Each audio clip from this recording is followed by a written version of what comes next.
नमस्कार। आपका हमारे YouTube चैनल पर हार्दिक स्वागत है। इस वीडियो में मैं आपको बताऊंगा कि किस तरह से पंच महाभूत 5 ग्रेट एलिमेंट्स पंच तत्व बहुत गहरे से रिलेटेड हैं सभी मिस्टिक साइंसेस से। भारत में जो भी मिस्टिक साइंसेस है, ज्योतिष, वास्तु, पामिस्ट्री, आयुर्वेद, प्राकृतिक चिकित्सा, इवन पाक शास्त्र, योग शास्त्र, कुंडलिनी विद्या, मुद्रा शास्त्र, टैरो रीडिंग, हर एक में पंच तत्वों का उपयोग हो रहा है। तो वो मैं यहाँ पर डिटेल में डिस्कस करने वाला हूँ और फिर इस इन्फॉर्मेशन को हम आगे की वीडियोस में यूज़ करेंगे। पहले मैं एक दोहा सुनाता हूँ आपको। पवन, पानी, पृथ्वी, प्रकाश और आकाश, पंचभूत के खेल से बना जगत का पाश। तो ये पूरे संसार का पाश है, उसमें हम बंधे हुए हैं, पंच तत्वों से बंधे हुए हैं हम। और वो पंच तत्व कौन से हैं? पवन यानी वायु, पानी जल, पृथ्वी प्रकाश यानी फायर एलिमेंट अग्नि तत्व, और आकाश। तो ये पंच तत्व हैं, इसी में ये शरीर बंधा हुआ है। और फिर मन है, चित्त है, आत्मा है, वो पंच तत्वों से परे हैं। तो ये पंच तत्व हमारी 5 उंगलियों में भी पंच तत्व हैं और जगह जगह इनका उपयोग हो रहा है। एक एक करके मैं लेता हूँ, थोड़ा थोड़ा आइडिया दूंगा आपको। सबसे पहले लेते हैं ज्योतिष। ज्योतिष में आप देखो पूरा ब्रह्मांड है, भचक्र, राशि चक्र, वो क्या आकाश तत्व है। और उसको फिर 4 एलिमेंट में डिवाइड कर दिया, 4 तत्वों की राशियां हैं। तो आपको पता ना, पहली, 5वीं, 9वीं मतलब मेष राशि, सिंह राशि और धनु राशि अग्नि तत्व की राशियां हैं। फिर दूसरी, छठी, 10वीं राशि, दूसरी यानी वृषभ राशि, छठी कन्या और 10वीं राशि मकर राशि, ये सभी पृथ्वी तत्व की राशियाँ हैं। तीसरी, 7वीं, 11वीं वायु तत्व की राशियाँ, तीसरी यानी मिथुन राशि, 7वीं तुला राशि और 11वीं कुंभ राशि। तो ये सभी वायु तत्व की राशियाँ हैं। फिर 4, 8, 12 राशियाँ मतलब कर्क, वृश्चिक और मीन, ये सभी जल तत्व की राशियाँ। अब देखो चारों तत्व, 3 राशियाँ एक एक तत्व वाली हैं, तो 12 राशियाँ हो गई। ठीक है। इसी तरह ग्रह हैं, ग्रह भी देखिए आप, सूर्य और मंगल अग्नि तत्व वाले हैं, चंद्रमा और शुक्र जल तत्व वाले हैं। फिर पृथ्वी तत्व बुध से लेते हैं हम। ठीक है। शनि वायु तत्व का कारक है और गुरु आकाश तत्व का। तो सभी 12 राशियां और ग्रह ये किसी ना किसी तत्व से रिलेटेड है, पंच तत्वों का खेल है सारा। फिर आइए अब इस लेते हैं हम थोड़ा सा वास्तु में। वास्तु में जो हम ग्रिड बनाते हैं, 9 बाय 9 ग्रिड बनाया मान लो आपने, या 8 बाय 8 बनाया मंडूक वास्तु, तो बाहर जो एक एक पद खाली छोड़ देते हैं वो है पेशा स्थान, और बीच में 4 पद खाली छोड़ रहे हैं ब्रह्म स्थान। तो ये सब क्या है? आकाश तत्व है। आकाश यानी अवकाश, खाली जगह जो है। इवन आपके कमरे में भी आप पूरा ये नहीं है फर्नीचर से भर देते हैं उसको, जो जगह खाली रहती है वो आकाश है, अवकाश है। ठीक है। फिर आग्नेय दिशा साउथ ईस्ट में अग्नि तत्व माना जाता है, नैऋत्य दक्षिण पश्चिम में पृथ्वी तत्व, वायव्य नॉर्थ वेस्ट में वायु तत्व और ईशान नॉर्थ ईस्ट में जल तत्व। तो पंच तत्व हो गए। देखिए वास्तु में पंच तत्वों का खेल है सारा। फिर इसके बाद लेते हैं हम टैरो रीडिंग। मान लो टैरो रीडिंग में टैरो कार्ड्स हैं, उनसे बताया जाता है, प्रेडिक्शन की जाती है। जो भी पिक्चर आती है उस आपके सामने, जो भी कार्ड आप निकालते हो तो उसको रीड करते हो। तो उसमें जो माइनर आर्कना के कार्ड हैं, आर्कना यानी रहस्य, तो माइनर आर्कना के जो कार्ड हैं उसमें पेंटिकल्स हैं, पेंटिकल्स या सिक्के कह देते हैं उनको, उनका अर्थ एलिमेंट से रिलेशन माना जाता है। फिर कप्स हैं, प्याले, प्यालियाँ, उनका जल तत्व से रिलेशन माना जाता है, वाटर एलिमेंट से। और फिर वांस हैं, छड़ियाँ, उनका अग्नि तत्व से रिलेशन माना गया है। और फिर स्वॉर्ड्स हैं, तलवारें या चाकू, उनका वायु तत्व से रिलेशन माना गया है। इस तरह आप देखो टैरो कार्ड में भी तत्वों का प्रयोग हो रहा है। फिर अब लेते हैं पामिस्ट्री। पामिस्ट्री में हाथों से प्रेडिक्शन की जाती है। तो पामिस्ट्री में भी आजकल हाथों को 4 कैटेगरी में डिवाइड किया जाता है। फायर हैंड अग्नि तत्व वाला हाथ, अर्थ हैंड पृथ्वी तत्व वाला हाथ, एयर हैंड वायु तत्व वाला हाथ और वाटर हैंड जल तत्व वाला हाथ। आप देखो वहाँ पे भी, तो वहाँ पे भी तत्वों का प्रयोग हो रहा है। फिर आइए आयुर्वेद में लेते हैं पंच तत्वों का। आयुर्वेद में भी सारा पंच तत्वों पर आधारित है। सबसे पहले व्यक्ति के वात, पित्त, कफ डिसाइड किए जाते हैं, त्रिदोष जिसे कहते हैं, त्रिदोष थ्योरी है आयुर्वेद में। तो वात क्या है? वायु प्लस आकाश, वायु और आकाश मिला के वात तत्व बन गया। पित्त क्या है? अग्नि और जल, पित्त ऐसे समझो जिस तरह एसिड होता है, लिक्विड है लेकिन वो कहीं डालोगे तो जला देगा। तो बिल्कुल पित्त ऐसे हो गया, अग्नि और जल मिला के वो पित्त हो गया। और फिर कफ है, कफ में क्या है, जल और पृथ्वी तत्व। जिस तरह ऐसे सोचो हम कफ थूकते हैं तो थोड़ी देर में वो जम के थोड़ा सा रह जाता है सूख के, ज़्यादातर उसमें पानी है, कुछ पृथ्वी तत्व है। तो इस तरह से आयुर्वेद में पंच तत्वों के बेस पे ही त्रिदोष निर्धारित होते हैं, त्रिदोष बनते हैं। फिर हमारे शरीर पंच तत्वों से मिलकर बना है। इसको थोड़ा समझ लेते हैं। जिस तरह आकाश तत्व कहाँ है हमारे शरीर में, ENT, पहले तो ईयर, नोज़, थ्रोट, यहाँ सब ये आकाश तत्व है, खाली जगह है। नासा छिद्र हैं जो, फेफड़े हैं हमारे, पेट है, खाली जगह जो है। ये कहा जाता है ना, जब हम भोजन करते हैं 1/3 सॉलिड होना चाहिए, 1/3 लिक्विड, 1/3 खाली छोड़ देना चाहिए उसको, ताकि अंदर मेटाबॉलिक एक्टिविटीज़ वो हो सके आराम से। तो ये सब क्या स्पेस एलिमेंट है। फिर वायु तत्व, वायु तत्व क्या है हमारे फेफड़ों में, लंग्स में। दिल हमारा धड़क रहा है लुप डुब, तो वो उसमें भी वायु है। स्टमक, पेट हमारा वायु तत्व है, उसमें खाली जो है जगह आते हैं, देखो उसके थ्रू अपान वायु बाहर निकलती है, गंदी हवा। ज्वाइंट्स हैं, कई बार कड़कड़ करते हैं ना, हवा उसमें ट्रैप हो गई होती है, तो वायु तत्व है हमारे शरीर में। फिर अग्नि तत्व कहाँ है शरीर में, आँखें, आँखों से 80% ऊर्जा निकलती है आदमी की, तो आँखों में फायर है। इंटेलिजेंस, बुद्धि है जो हमारी, वो भी अग्नि तत्व की वजह से काम करती है। जब ब्रेन में खून पहुंचता है, बॉडी टेम्परेचर है देखो हमारा सारा, वो अग्नि तत्व है। पेट में जो हमारे जठर अग्नि है, पाचन क्रिया जो हो रही है उसकी वजह से। फिर आइए चौथा, जल तत्व। शरीर में जल तत्व कहाँ है, सारा प्लाज्मा, ब्लड जो है, म्यूकस, चिपचिपे पदार्थ जो भी हैं, लार है हमारी, ये सब जल तत्व है शरीर में। आपको पता ना 70% के लगभग पानी है शरीर में हमारे।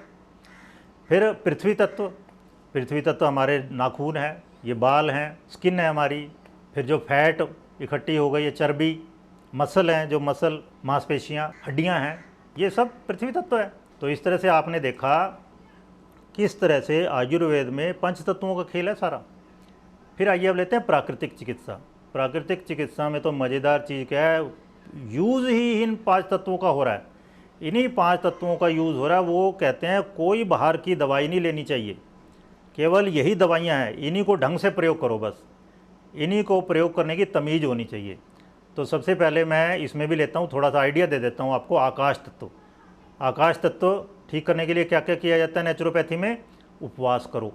उपवास करेंगे तो क्या होगा, अंदर खाली होगा पेट, उपवास अपने नज़दीक होना, तो आकाश तत्व बढ़ता है। खुश रहने से आकाश तत्व बढ़ता है। मित आहार, कम भोजन खाने से आकाश तत्व बढ़ता है। कम वस्त्र पहनो, खुला जितना शरीर होगा उतना आकाश के साथ एकम एक हो गए हम। इस तरह मकान आपको पता ना, खुला हो बीच में से, चारों तरफ से खुला हो, खिड़कियाँ खुली हैं, आकाश दिख रहा है इतना दूर तक। खुले मकानों में रहो, मकानों के बाहर रहो, और नींद लो खूब, जितनी ज़रूरी है नींद लेनी चाहिए, उससे आकाश तत्व बढ़ता है। तो ये हो गया आकाश तत्व के लिए। फिर वायु तत्व के लिए क्या क्या करते हैं नेचुरोपैथी में, शंख बजाओ, मालिश करना। मालिश करने से आप देखना वात ट्रैप हो जाती है कई लोगों में, वो वात बाहर निकलती है, डकारें आती हैं ऐसे। व्यायाम करना, प्राणायाम करना, ये सब वायु तत्व को ठीक करने के साधन है। फिर आइए अग्नि तत्व का कैसे प्रयोग करते हैं नेचुरोपैथी में। रंग चिकित्सा है पूरी, 7 कलर्स का यूज़ किया जाता है सूर्य की किरणों से। फिर अलग अलग कलर किस तरह से शरीर में डालें, सूर्य स्नान करो उसके लिए, सूर्य की धूप में तेल मालिश करना है, इस तरह की चीज़ें हैं। तो इससे क्या है, सूर्य चिकित्सा हो गई, सौर किरण चिकित्सा भी कहते हैं इसको। ये मेनली क्या है, फायर एलिमेंट। फिर आइए वाटर एलिमेंट। वाटर एलिमेंट में ऊषा पान, मतलब सुबह सुबह उठ के पानी पीना बिना कुल्ला किए। जो लार होती है ना दिन रात भर हमारी जो इकट्ठी हुई होती है, वो उसमें बहुत मेडिसिनल वैल्यू होती है उसकी, बहुत मेडिसिनल क्वालिटी है उसमें, वो अंदर लेके जानी चाहिए सुबह सुबह। तो ऊषा पान करो जी, 1.25 लीटर पानी पियो। फिर वमन क्रिया, कुंजर क्रिया क्या कह देते हैं इसको, आयुर्वेद में भी कराई जाती है, योग शास्त्र में भी कराई जाती है, कि पेट का जो पित्त है एक्स्ट्रा वो बाहर निकल जाए। फिर एनीमा कराया जाता है, आंतों का स्नान कह सकते हैं उसे। तो ये सब जल चिकित्सा से रिलेटेड है। मैं थोड़ा थोड़ा बता रहा हूँ आपको, आइडिया दे रहा हूँ, क्योंकि फ्यूचर में हम इनको बहुत डिटेल में यूज़ करने वाले हैं इन सब बातों को। फिर आइए 5वां है पृथ्वी तत्व। पृथ्वी तत्व मड बाथ, पंख चिकित्सा या मिट्टी स्नान भी कह देते हैं। मिट्टी की पट्टी रखी जाती है पेट पे, उसे अंदर का जो आंतों में जमा हुआ मल है वो ढीला पड़ जाता है और आराम से शौच जा सकता है आदमी। फिर मिट्टी भक्षण तक, इवन बालू भक्षण भी बताया गया है। बालू खाओ जी, अंदर वो रफेज का काम करेगी, तो वो ढीला कर देगी मल को, अगर वो जमा हो गया आंतों में तो बाहर निकल आएगा। तो इस तरह से प्राकृतिक चिकित्सा में पंचमहाभूतों का ही यूज़ है। फिर आइए पाक शास्त्र, कुकिंग, इतने चैनल चल रहे हैं आजकल कुकिंग के, तो कुकिंग में भी आप देखो टेस्ट हमारे 6 ही टेस्ट हैं। तो हमारे 6 टेस्ट हैं और वो 6 टेस्ट भी पंच महाभूतों से मिलके बने हैं। जिस तरह पहला है साल्ट, लवण, वो जल तत्व और अग्नि तत्व का मिश्रण है। दूसरा है सौर या अम्ल, वो अग्नि तत्व और पृथ्वी तत्व का मिश्रण है। फिर आइए मधुर, स्वीट, वो अर्थ एलिमेंट और वाटर एलिमेंट यानी पृथ्वी और जल तत्व का मिश्रण है। फिर कषाय, एस्ट्रिंजेंट, वो वायु तत्व और पृथ्वी तत्व का मिश्रण है। बिटर, कटु, कड़वा, वो वायु तत्व और आकाश तत्व का मिश्रण है। और है पंजेंट, तीखा, वो वायु तत्व और अग्नि तत्व का मिश्रण है। इस तरह से 6 जो हमारे टेस्ट है वो भी पंच महाभूतों पे बेस्ड हैं, और जो त्रिदोष हैं वो भी पंच महाभूतों पे बेस्ड हैं। फिर इसके बाद में डिसाइड किया जाता है किसके लिए कौन सा टेस्ट अच्छा है, किसके लिए ख़राब है। तो इस तरह से अब आइए हम थोड़ी बात करते हैं योग शास्त्र में पंच महाभूतों का। अब आप देखो अलग अलग योग, अष्टांग योग में 8 उसके लेवल हैं, यम से शुरू होकर समाधि तक। जिस तरह आसन तो सभी को पता है, तो आसन में एक पवन मुक्त आसन होता है, मतलब गंदी हवा शरीर की, अपान वायु बाहर निकालनी, तो शरीर की गंदी वायु से मुक्ति। इसी तरह एक शीतकारी या शीतली प्राणायाम होता है, उसमें क्या होता है कि आप ठंडक पहुंचाते हो शरीर में, मतलब जल तत्व तो बढ़ा रहे हो आप। तो इस तरह से योग शास्त्र में भी अलग अलग पोस्चर हैं, प्राणायाम हैं। जिस तरह अब हम दाएं से सांस लेते हैं तेज़ी से, दाएं स्वर को ज़्यादा यूज़ करें तो ये सूर्य भेदी प्राणायाम हो गया। सूर्य बढ़ जाएगा मतलब आपकी गर्मी बढ़ेगी, बीपी बढ़ेगा इससे। और लेकिन लेफ़्ट से लेंगे तो बीपी लो होता है, वो चंद्र भेदी प्राणायाम है।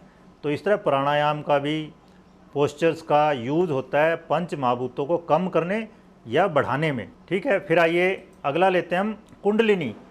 कुंडलिनी जागरण, कुंडलिनी योग, तो बहुत सारी इस तरह उसमें टर्म्स मिलती हैं। मेन है कुंडलिनी के 7 चक्र माने गए हैं, और उनके फिर एलिमेंट हैं।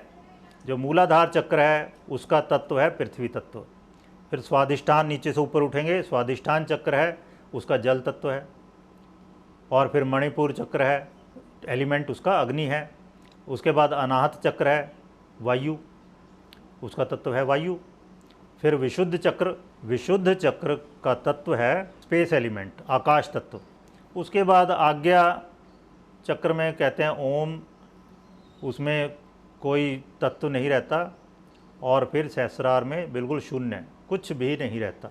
तो पहले नीचे के 5 जो चक्र हैं वो एलिमेंट से बंधे हुए हैं, और फिर उनके अपने कलर हैं, उनकी अपनी शेप हैं, लोटस पेटल्स हैं उनके अलग अलग नंबर्स के। इस तरह से है पूरा शास्त्र है वो। तो अभी अगला हम डिस्कस करते हैं मुद्रा शास्त्र। तो ये जो 5 उंगलियां हमारी 5 तत्वों की प्रतीक हैं, तो इनको समझ लीजिए पहले।